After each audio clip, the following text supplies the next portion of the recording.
Hello everyone, my name is Garvin and I watch things and chatter about them on the internet for your entertainment.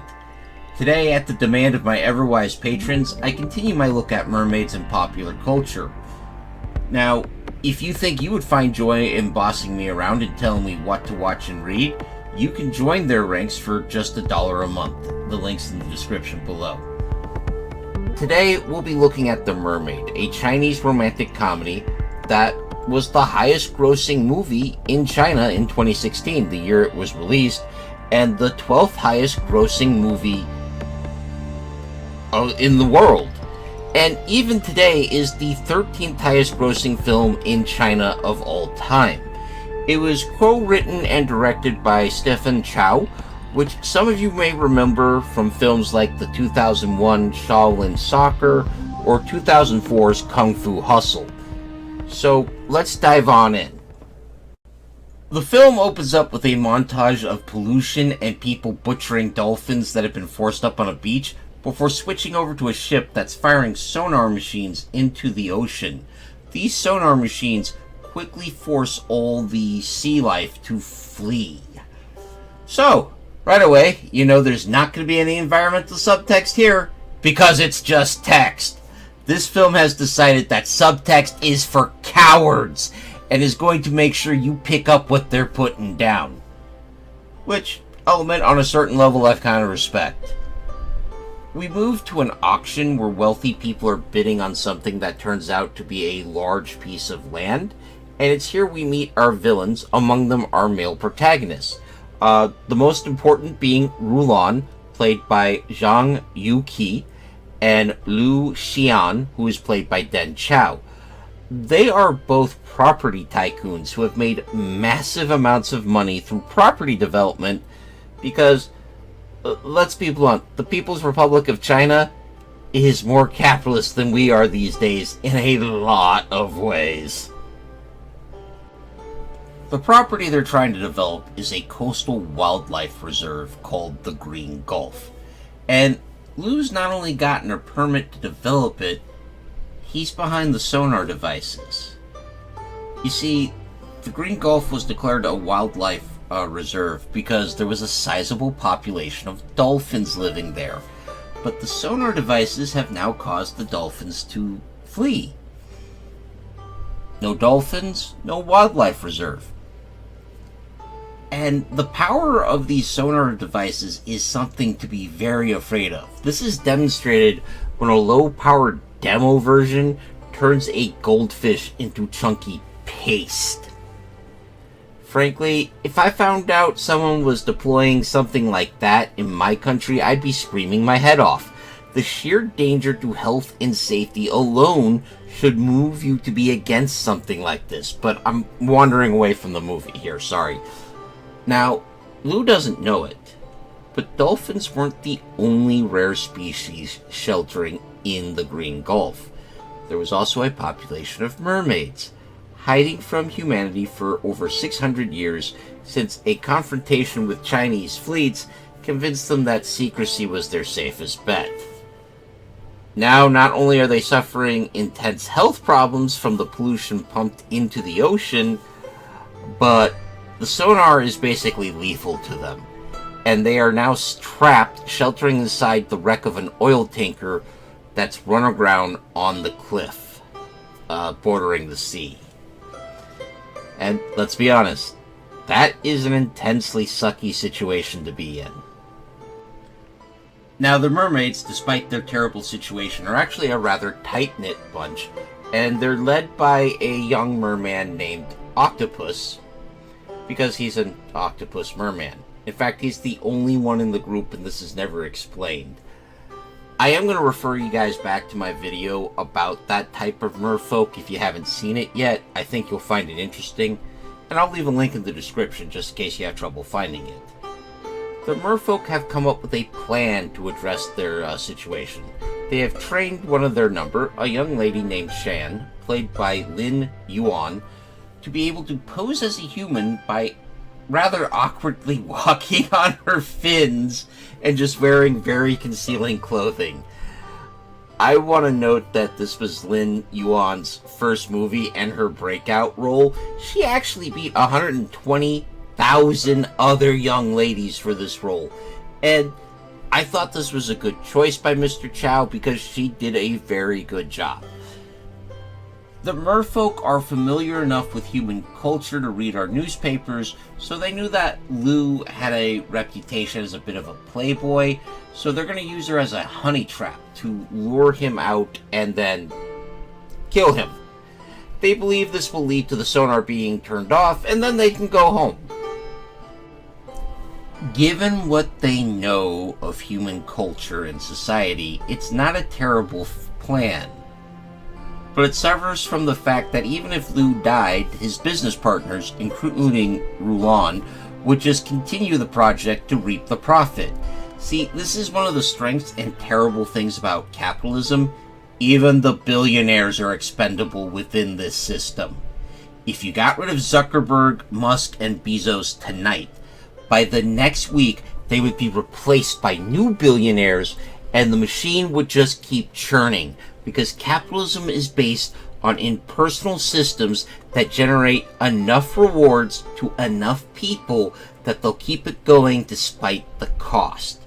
It's kind of the opposite of the old feudal systems where you could cause things to fall apart just by finding and killing the load-bearing monarchs and nobles. Like I said, given what they do know, it's a reasonable plan, and it does actually come pretty close to working, so, points there.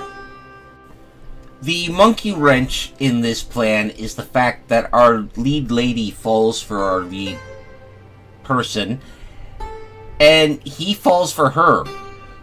So, let me kind of dive into the dynamics here. Lu and Rulan had a thing, they broke up, but they both have unrequited lust for each other, and this turns on a couple of things.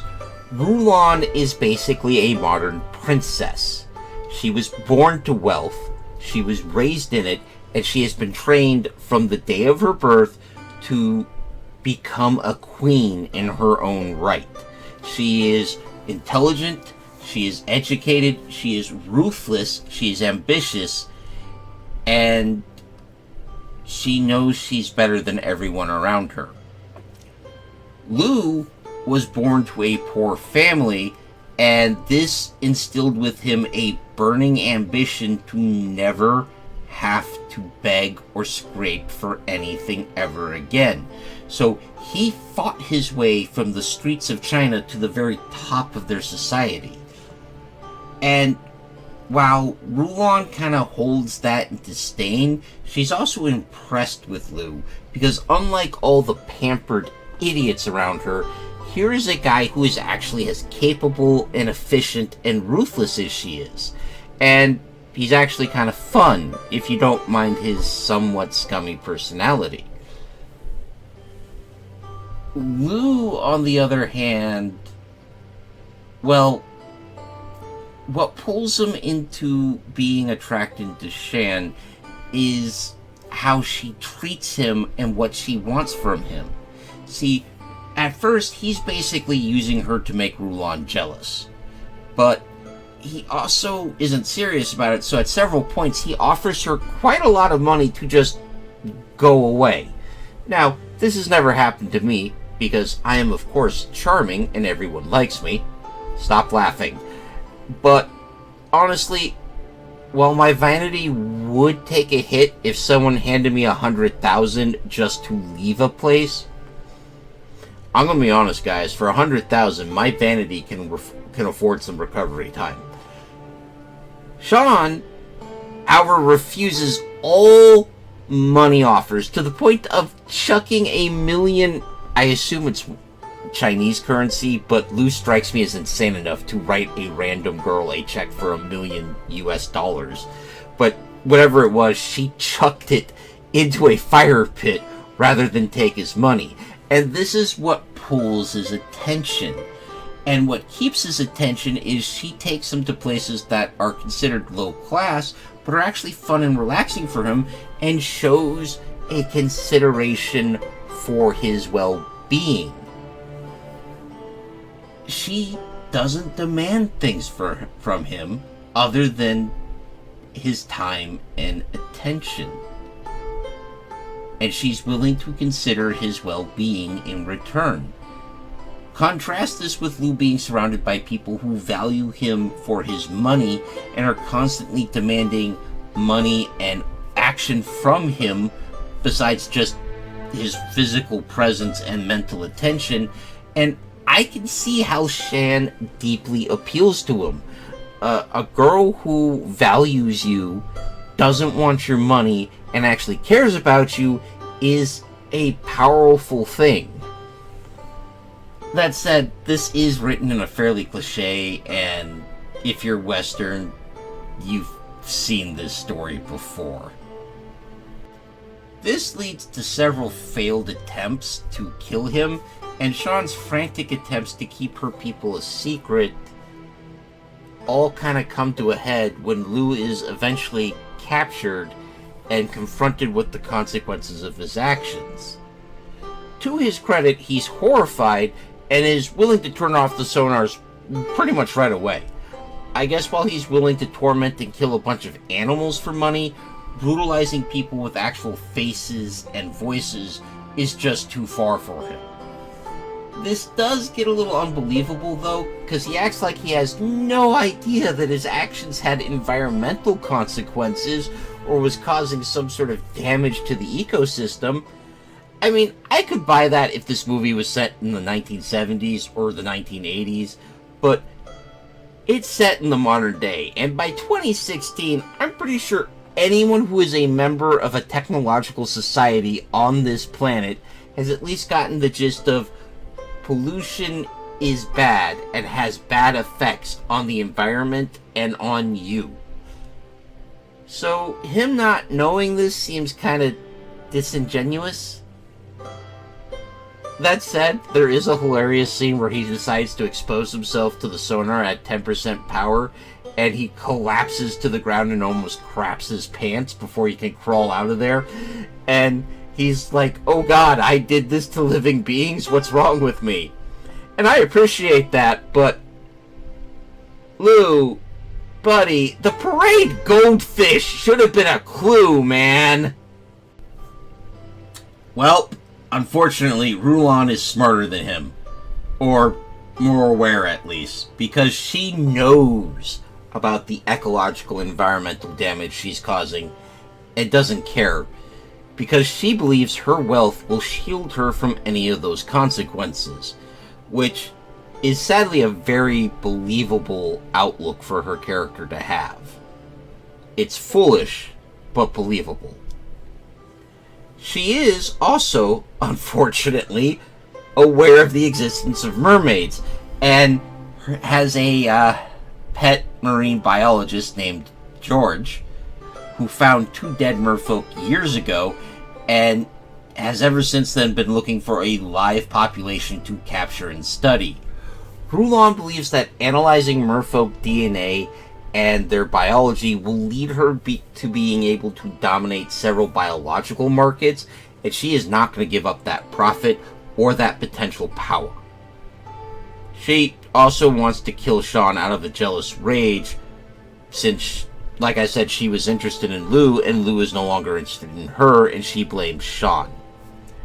George, on the other hand, just wants to be the guy who proves the existence of merfolks and cracks their biology. And to be fair, that would probably be worth a Nobel Prize or 10. So they lead a paramilitary expedition to kill and capture every mermaid they can to the oil tanker, because that's what reasonable people do? So, just a side note here, all the scientist characters seem to be played by Chinese women or white men, and I'm not sure why. I don't know enough about modern Chinese culture to guess at what's going on here, but it did jump out at me. Also, this is another villainous scientist routine, which, I mean, it's attached to a villainous businesswoman, but I still find it tiresome. I mean, you're going to seriously tell me no scientist is going to be willing to apply anthropological methods of study, aka just talking to the mermaids, you morons. I mean, a basic opening negotiation should be able to find enough mutually common ground to set up something. Think of everything they could tell us about the oceans without us having to actually murder anybody. I'm pretty sure that real marine biologists would view murdering an entire community of mermaids not just as immoral and unethical, but also as incredibly wasteful. Well, the attack goes fairly well for our villains until the mermaid elder decides she's had enough of this and begins using water magic to just wipe the floor with the attackers. Meanwhile, Swan finds out that Lou lived up to his word and turned off the sonar devices, so the merfolk escaped their attackers by fleeing out into the ocean. But Rulon is determined to at least murder Shan for the audacity of having a relationship with a dude she wants. Yeah. Lou does manage to arrive during all of this and tries to protect Swan, and as a result is almost killed by Rulon before the cops show up and start arresting everybody, which is at least a fairly realistic ending in my eyes. I imagine if there were gunfights, around, I don't know, LA Beach, the cops would show up eventually. The movie closes sometime in the future, showing us a Lou who has given up vast amounts of his money, has scholarships and environmental funds, as well as setting up his ownership of the Green Gulf as a indefinite wildlife preserve, where he lives with Swan in peace. So I think this is the best note to stop on this week. I hope you found this video informative, or at least entertaining. If you did, please leave a like, a comment, or even subscribe. All of these help me in my eternal struggle against the Dread Lord algorithm. Terror be on his name. I'd also like to give a special thanks to Big Steve, my biggest supporter. I hope you're enjoying these videos, big guy. Next week, we look at the animated classic, Ponyo. And I hope you join me, but until then, take care of yourself, take care of each other, and of course, keep reading.